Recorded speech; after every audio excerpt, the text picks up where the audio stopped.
شعبه وزارت کارهای داخله در ناحیه قبادیان عریضه مرد 53 ساله ساکن ناحیه مذکور وارد گردیده است که 11 اپریل سال 2023 شخصان نامعلوم با روی پنهانی از کوچه اسماعیل سامانی یک عدد اسکوتر را دزدیده از جای حادثه غایب شدند.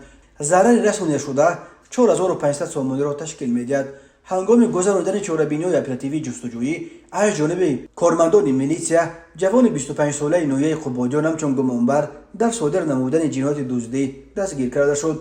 اینچنین به شعبه وزارت کارهای داخله در شهر کولاب با عریضه زن 35 ساله ساکن شهر مذکور مراجعت نموده است که 11 اپریل سال 2023 تخمیناً ساعت 12:00 شخصان نامعلوم با روی پنهانی در داخل بازار مرکزی شهر کولاب از جیبش یک عدد تلفن موبیلی که ارزشش 2500 سامانی را تشکیل می‌دهد دزدیده از جای حادثه غایب شدند.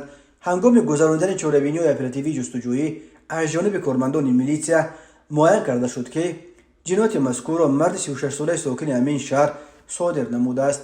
همزمان به شعبه وزارت کارهای داخله در ناحیه فرخار عریضه مرد 38 ساله ساکن ناحیه مذکور وارد گردیده است که 2 اپریل سال 2023 تخمیناً ساعت 17:00 شخصان نامعلوم با روی پنهانی از زمین‌های چراگاه نزد دهشان یک سرچارهای میده شاخدار و دزدیده از جای حادثه غایب شدند.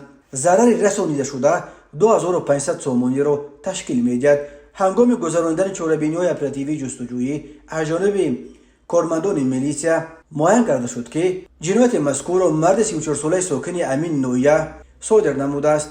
به شعبه وزارت کارهای داخله در ناحیه سینو عریضه مرد 46 ساله ساکن شهر وحدت وارد گردیده است که ماه مارس سال 2016 مرد 42 ساله ساکن ناحیه خوولینگ با روی فریب به باوریش در آمده از او برای به تجارتش مشغول شدن 200,000 سامانی گرفته به منفعت شخصیش صرف نموده است. اوید به این حادثه ها تفتیشات ادامه دارد.